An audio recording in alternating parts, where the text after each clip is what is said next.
Today we're breaking down the Puma Scoot Zeros. Let's go.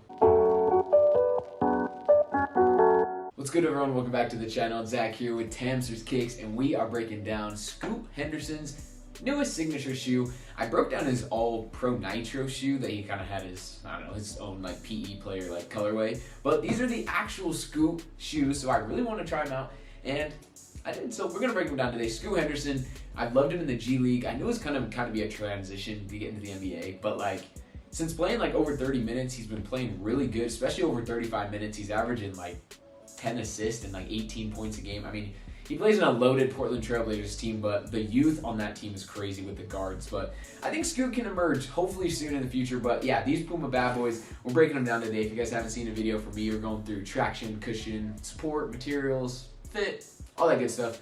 Before we get into it, like, comment, subscribe, all that YouTube things, and yeah, let's go. These bad boys retail at $100. I actually really love this colorway.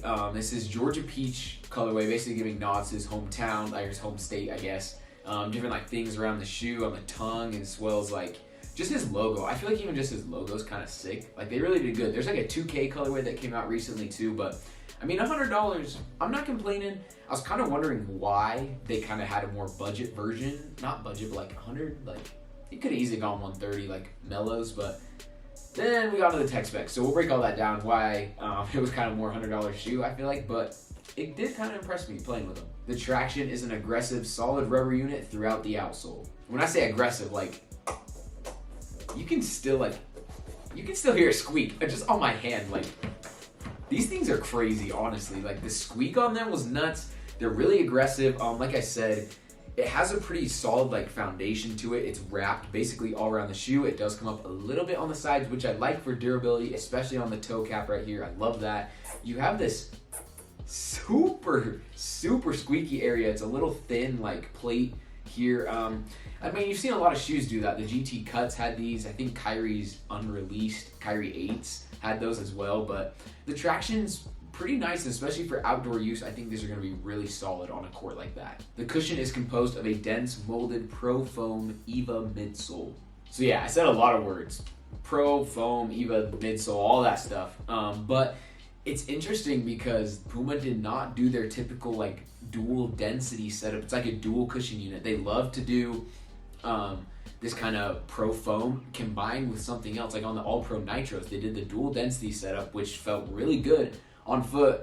And I'm wondering if, because Scoot did play in those All Pro Nitros, I'm wondering if he just didn't want to have that kind of dual system in there and he wanted to try just the one, or if they're just cheaping us out and they're just trying to be super budget with it and take out that. But overall, it does feel a little interesting. It's a little bulky in this back, like midfoot to back heel area. I can kind of feel it off the first play. I think it'll break in and be more uniform as the foot and the shoe is not super like constricting in any other areas.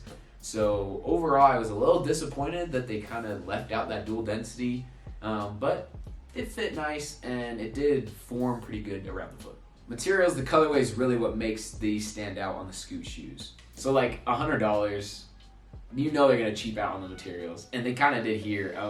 I mean, you got like textiles and a little bit of synthetics. Like back here, this like medial side is really nice with this. I don't know whose idea it was to just throw the most basic Puma design right here, but it looks kind of fresh on the middle. And the medial side, you have this netting here, which is on both sides, medial and lateral. I kind of like the construction, how this is a little bit more firmer, like plastic textile piece right here. Just adds a little more rigidity?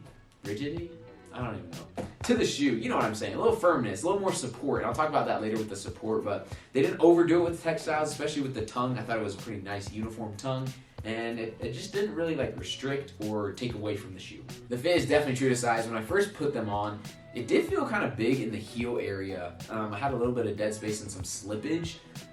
Obviously, I think this is one of those perfect shoes that over time, it's gonna mold to your foot really well because there's not too much going on here to kind of, that you have to like bite or break through to like keep playing with. So it's not super constricting in any parts, and I think it'll mold really good to the foot. Finally, with the support, it's super solid. I mean, there's no extra tech in there, which is crazy. Like, I get it for a budget shoe, like $100, but like, they didn't add any like cables. There's no extra padding in the Achilles. There's no like creative heel counter that they added to the shoe. It's just a nice solid setup to go along with the super aggressive traction pattern. And then let down with the cushion, but like overall, it's just like a really solid shoe. Like, I don't want to say like basic, but like it's just like a fundamental basketball shoe, like fundamental performance shoe. So that's kind of my take on them. Traction 8.5 out of 10. They could break down a little bit more. I can see the potential, but off the bat, like the squeak was nice. I felt like they were firm, like I said, and they really helped with like multi-directional movements and stopping and cutting as well. Cushion, giving it a 7.5 out of 10. I'm disappointed that there's not a dual density. I think they would have benefited a lot on the shoe.